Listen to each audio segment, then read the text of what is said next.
วัสดีค่ะสวัสดียามเช้านะคะวันนี้เราจะมาพร้อมกับโนอึน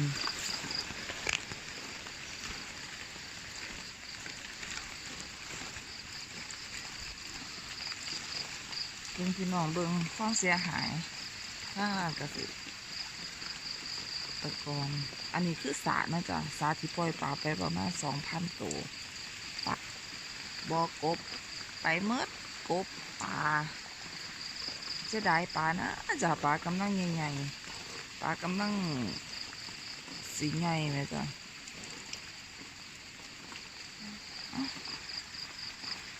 โอ้โหลมเมดมันจอกมันลมทับ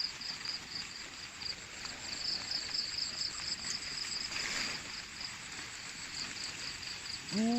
ยลองดูล่ะนี่จ้ะ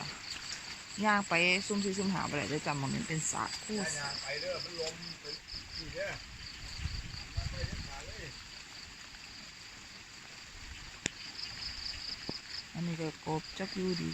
กบอยู่ดีสบายอยู่จ้ะคันคอกเลยแนวอื่นเป็นเหตุสังเกตได้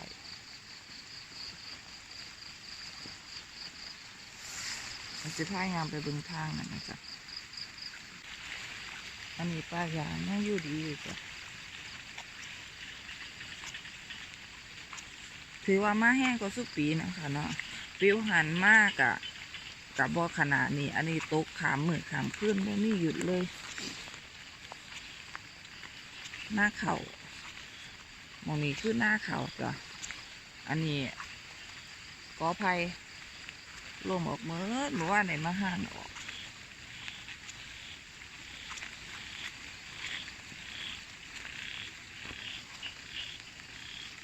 ว่ามันกบออกหมดเลย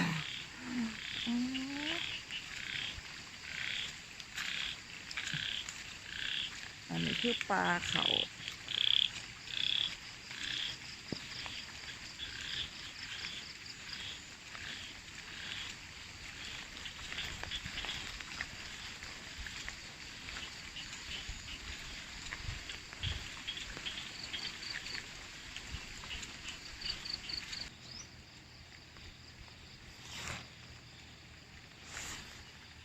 อันนี้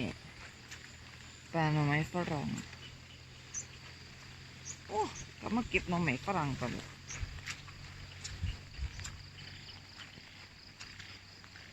ตัวมือ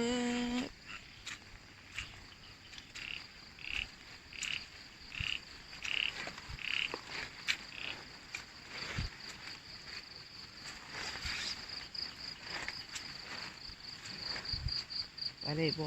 ไปโ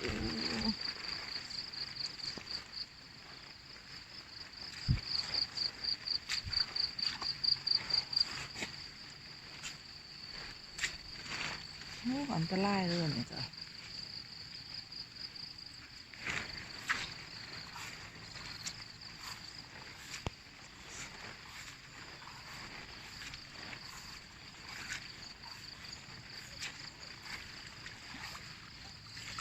โอ้กบก็มีหมองง่อย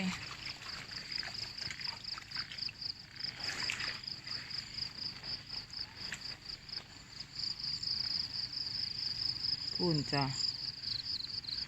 กบตุ๊บป่องอยู่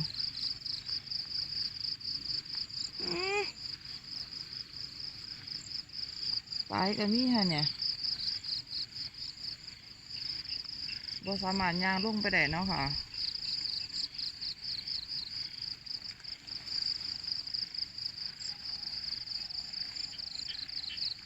อันตรายดินมัน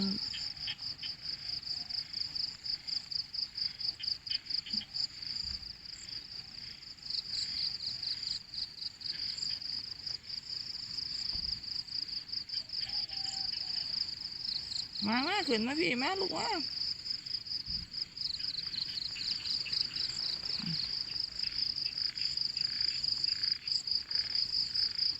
โอ้เสียหายหลายแสนเลยจ้ะกบก็ลอยน้ำพ่อกบ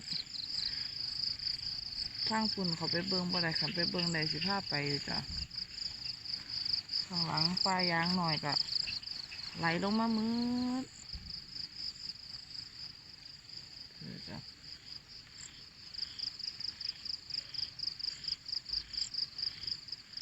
เป็นจังไดเนาะทางบ้านทางซองจ้ะโนอื่น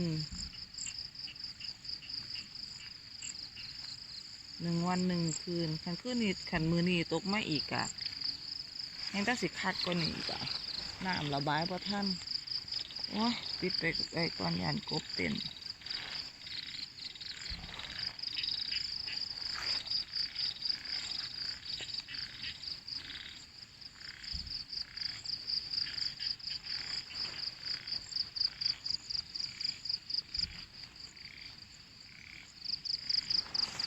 สิไปทางไหนบัดนี้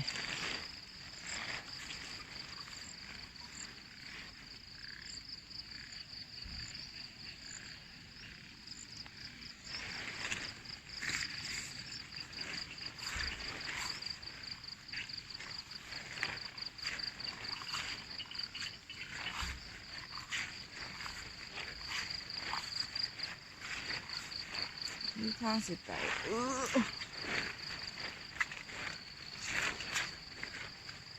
สายไฟกระลมแล้วเนี่ยนะน้อง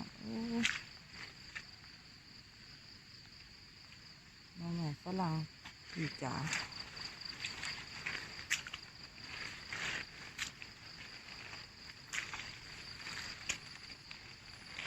โอ้ขามปั๊ม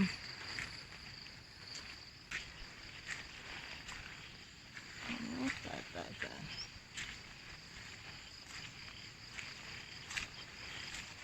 นี่แหละว่ามันบ่ตกหลายตกมาตกสะใจเลยตกคือบ่เคยตกเลยจ้ะนะอืม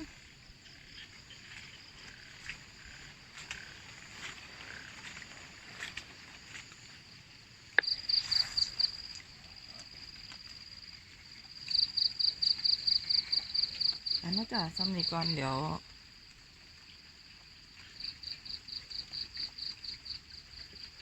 สิพามาเบิ่งความคืบหน้าไหมนะจ๊ะสำหรับวันนี้ไปก่อนนะจ๊ะสวัสดีค่ะ